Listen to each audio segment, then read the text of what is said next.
done-ness random adventures. Today I'm sharing with you a recipe from my friend Yvonne. It is an incredible recipe. After trying this, I literally don't need any other chocolate chip cookie recipe ever. It's chocolatey, it can be both chewy and crunchy. It has a perfect flavor, perfect texture, and it's guilt-free. Let's start by making and blending our flours. So the dry ingredients that we may need to blend are oat flour, almond flour, and flax meal. Now I'm using chia seeds today instead of flax meal, and I have almond flour, so I'm only going to be blending my oat flour.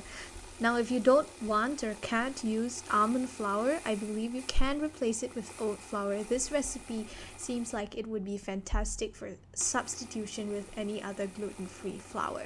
If you want a specific amount of flour with no excess, say 1 cup of oat flour, which is 88 grams, then measure out 88 grams of rolled oats, and when you blend that, the weight of the finished product will be the same. Same for almond flour.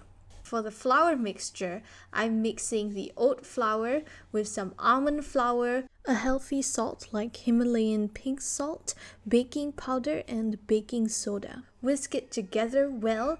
Set your dry ingredients aside. Next, we will prepare the egg substitute that will hold the mixture together. So easy. Either 1 tablespoon of flaxseed or 1 tablespoon of chia seed to 3 tablespoons of water for each egg. I'm actually making a triple batch of cookies here. Next, while the egg substitute has to sit and thicken and become all eggy, I'm going to mix my peanut butter and coconut oil mixture. You can use any kind of nut or seed butter for this recipe. You can choose to blend your own, and what makes it easier is that you can choose to add the vegetable oil to your nuts or seeds as you blend them. You don't need a fancy blender because it just whizzes up so quickly.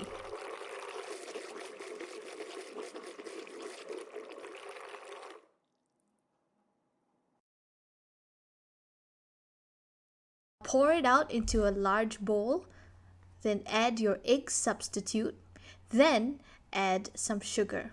The original recipe calls for 3/4 of a cup of coconut sugar. I use 1/4 of a cup of dark brown molasses sugar instead. You can play around with this and see what you prefer.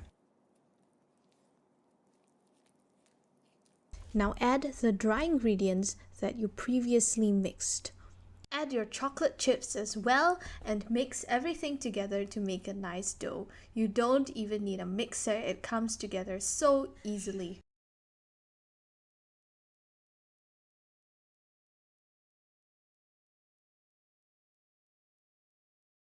Now you're ready to shape and bake your cookies. So you can just scoop them with an ice cream scoop to make different sized cookies. You can scoop them with a spoon, then just flatten them down slightly. Your cookies will expand, but because they don't contain butter, they're not going to melt in the oven. So you will need to shape them. Pop them right in the oven and bake until your desired doneness, whether you like them chewy or you like them well baked and crunchy. I was so excited to share this recipe with you. The first time I tried it, it just blew my mind at how good it was. I'm going to be trying different variations of this, so stay tuned for more and subscribe.